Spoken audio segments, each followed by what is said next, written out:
สวัสดีครับ喂，hello，大家好啊，我係泰國 Matty 啊。咁啊，好耐冇同大家傾過偈啦。咁啊，今次呢，就想同大家介紹一套電影嘅喎。咁啊，大家可能覺得奇怪啦，點解Matty 咁耐唔出片，會同大家介紹一套電影呢？咁啊，呢套電影呢，就唔係普通嘅電影嚟嘅，即係喺我角度咧，我覺得幾特別嘅，就係講述一套關於佛牌嘅電影啊。咁啊，呢套電影呢，亦都係泰國有史以嚟第一套講佛牌圈嘅電影嚟嘅。咁啊，希望大家真係可以有時間咧，可以去睇下嘅。咁呢套戲呢，就喺泰國嘅地方上映啦。咁啊，喺呢個4月3號呢，就會隆重上映噶啦。咁我即係睇翻 YouTube 嗰啲預告啦。咁佢哋即係講嗰啲佛牌圈啲嘢幾得意啊。咁所以我係幾推薦大家去睇嘅。即係大家如果係一位新手或者係接觸開佛牌嘅朋友啦，或者係牌商咧，都適合睇嘅。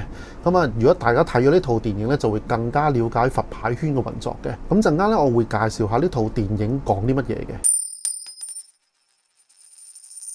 套電影嘅戲名咧就係叫做 The Stone Phra Khon-Ge 嘅。咁 The Stone 嘅意思係咩呢？其實佢就係用英文The Stone， 佢譯翻嚟就係 The Stone 咁樣嘅。咁點解會用呢個名呢？咁原來佢就係個意思話，如果你係一個石頭，咁 The Stone 就係石頭啦。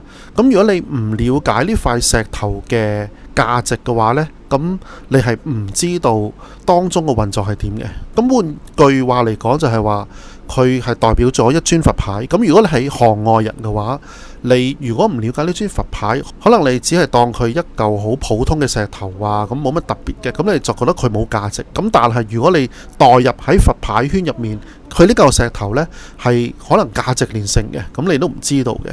咁啊，所以就叫做 The Stone 啦。咁啊，另外呢就係 Phra Khon-Ge 啊。咁啊，中文譯翻嚟呢就係真牌。咁啊，假人，咁啊，Khon-Ge就代表假人啦。咁但係我會用翻中文，如果貼切少少就應該係偽人咁嘅意思，即係虛偽個偽咁樣，即係真牌偽人咁樣嘅。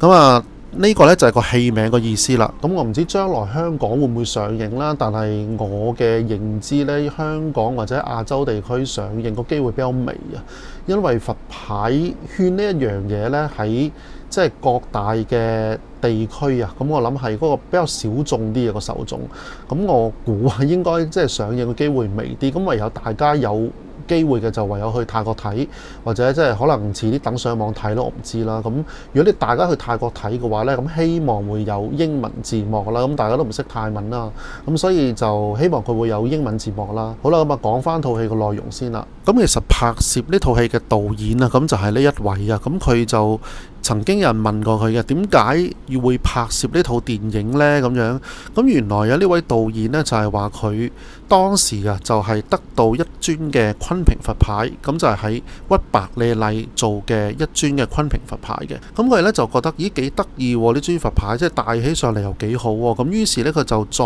研究，去深入研究下呢一個佛牌圈嘅運作係點樣嘅呢？咁話俾佢發現咗好多嘢啊！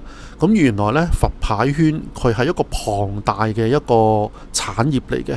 咁大家都知道啦，咁佢都所講啦，即係佛牌啊，亦都有平有貴嘅，即係幾千匹又有，甚至去到最高，可能大家未必知道，最高竟然可以去到1億嘅泰銖嘅價錢，亦都有嘅。咁啊，佢覺得係相當之犀利啊！呢一盤生意，咁所以佢就再深入去研究啦。咁但係呢位導演啊，亦都強調啊，咁你話1億泰銖啫，但係當中亦都有好多嘅假牌嘅。咁所以令到導演啊就反思點解咁有價值而又導人向善嘅佛牌會有假牌嘅出現呢？咁樣。咁啊，呢位導演呢，為咗拍攝呢套戲啊，亦都用咗5年嘅時間去搜集咗好多嘅資料翻嚟，而且呢，亦都去咗好多嘅出名嘅牌商去訪問，去做資料搜集咁樣嘅。咁講下呢套戲嘅故事大綱係點樣呢？咁大致上呢，就係話有位男主角啊，咁就係佢攞咗佢阿爸嘅嗰尊佛牌啦。咁但係呢，佢又對佛牌唔係好熟悉喎，咁於是呢，佢就攞咗去牌商嗰度呢，去俾佢睇一睇嘅。咁啊啲牌商呢，就即係講咗價錢出嚟，話喂，你放唔放啊呢尊牌？咁如果係 OK 嘅，咁我就收咗你啦咁樣。咁但係呢個當中呢，就遇到一位女主角，咁啊就係呢位啦。咁女主角呢，咁佢就話喂，呢尊佛牌唔止咁嘅價錢嘅喎。咁從而呢，就發現原來呢位男主角嘅崇頂佛牌啊，佢原來呢就係消失咗喺佛牌圈30幾年噶啦。咁所以呢，好多人呢就想去請翻呢一尊佛牌翻嚟嘅。咁從而咧就引發咗對呢一尊嘅崇頂佛嘅爭奪戰啊！咁所以故事咧就分開咗3條線去進行嘅。咁當中嘅結局，咁我當然唔知啦，因為我都未睇。咁我純粹睇預告，咁同埋睇埋導演所講嘅嗰個劇情嘅略略介紹，咁樣介紹俾大家嘅。咁當中啦，除咗男主角之外呢，咁啊另外呢仲有一位女主角。咁呢位女主角呢，就泰文就叫做善妹啊。咁呢位女主角呢，咁佢原來呢亦都係一位牌商嚟嘅。咁睇翻導演所講呢，原來呢位善妹啊，咁佢嘅參考嘅人物設定呢，原來就係喺泰國有一位好出名嘅女仔嘅一位牌商啊。咁呢個女仔呢，就係泰國出名嘅牌商，叫做朗蒂亞丹嘅。咁所以呢位女主角呢，就係參照咗呢位牌商呢個女仔嘅造型嘅人物嘅設定啊。咁啊但係就唔係講緊呢個牌商嘅故事啊，大家要分清楚，純粹係角色參考嘅啫。因為導演呢，就係話原來女仔喺泰國嘅佛牌圈子生存呢，或者去買賣一啲佛牌呢，佢哋都有自己嘅一套方式㗎。咁於是呢，佢亦都去訪問咗呢一位嘅好出名嘅牌商啦。咁呢位出名嘅牌商朗蒂人啦，咁佢本身呢，就係去收藏龍坡嘅閃嘅佛牌聖物嘅。咁佢喺呢方面呢，都可以話係專家嚟噶啦。咁泰國亦都係好出名嘅。好啦，咁啊講翻呢套戲啦。咁呢套戲呢，佢本身嘅拍攝場景啊，好多時都係喺呢個 Pantip 亞夢幻。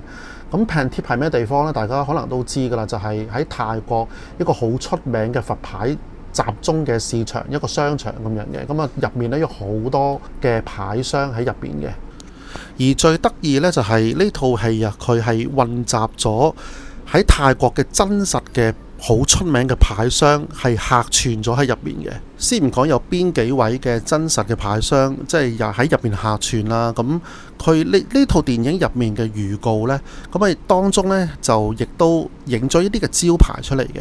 咁呢招牌呢，可能大家唔知道啊。咁就係有呢個江訓達啊。咁江訓達呢，咁佢本身呢，就係去買賣一啲嘅好古舊嘅一啲嘅佛牌啊，即係嗰啲銅牌咁樣嘅。咁呢個呢，就楞 tap 啊，楞 tap 呢，就係本身係買賣開龍布多嘅一啲必打佛啦，同埋一啲好靚品相嘅佛牌嘅。咁呢個呢，就叫德拔德尼啊。咁佢本身呢，就係儲開一啲龍布托嘅佛牌嘅。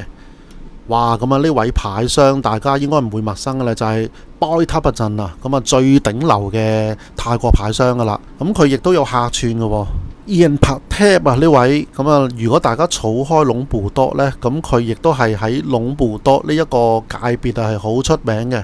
咁佢亦都收藏咗好多龍布多買賣咁樣嘅。咁啊大家可以睇到呢張相嗰個環境啊，咁佢本身呢就出現咗喺呢個 Smakom 嘅比賽嘅一啲台咁樣嘅。咁大家可以想像，咁佢即係做緊一啲類似係比賽咁樣嘅嘢啦。好啦，呢張相啊，咁右手邊呢位仁兄呢，就叫做 P.A. 咁平啊。咁佢本身呢，就係儲開龍坡受環嘅佛牌。咁啊對於呢方面呢，亦都係一個專家嚟嘅。咁左手邊呢，就叫做 P.Jack。咁佢本身呢，就係儲開龍坡嘅閃嘅佛牌嘅。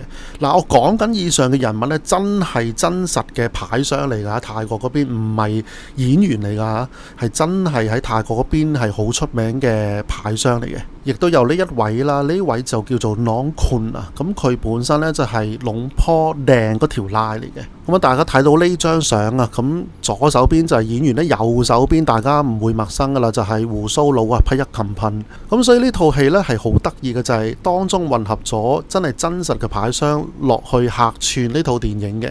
咁大家睇起上嚟呢，會更加令到嗰個真實感更加重啊！亦都有呢一位女仔啊，咁就係頭先介紹過啦，就係朗迪人啦。咁佢本身呢，就係玩開呢個嘅龍坡嘅繩嘅嗰條拉嚟嘅。咁啊，所以泰國嘅圈子呢，如果即係可能諗起龍坡嘅繩，就會諗起呢個牌商咁樣咯。咁因為佢哋係一個專家嚟噶嘛。咁頭先所介紹呢，就係泰國好出名嘅牌商啦。咁佢哋就客串喺呢套電影入面嘅。咁當中呢套電影嘅預告嘅一啲對白呢，大家可以值得去參考去睇下。例如係啲咩呢？就係呢句วงการนี้เขาเชื่อเซียนถ้าเซียนบอกว่าแท้ก็คือแท้。意思就係話呢一個佛牌圈子係相信一個好出名嘅牌商，即係我係信任你呢尊佛牌係真嘅話呢，咁我就信你噶啦。即係佢唔係好似亞洲地區咁一定要出張驗證卡啊，因為大家都知道啦，即係喺亞洲地區啊、香港啊、或者係新加坡啊、馬來西亞，全部都係即係如果你想驗證嗰尊佛牌真定假呢，咁啊多數都要出張卡咁啊先至可以證明你尊佛牌係真定假。咁但係泰國嗰邊完全唔係嘅，即係我係信你呢個牌商，喂，我覺得你係好有信用嘅，好有誠信嘅，咁我就同你請幾多錢我都請，咁我就覺得你係啲牌係真就真㗎啦咁樣。咁所以係一個文化嘅唔同啦，可以話係。咁再講多次啦，呢套戲呢就係泰國4月3號呢就會上映㗎啦。咁希望真係到時會有英文字幕啦，咁大家可以去了解呢套戲多啲啦咁樣。咁啊，今次嘅分享咁多先啦，下次再同大家講過其他話題。拜拜。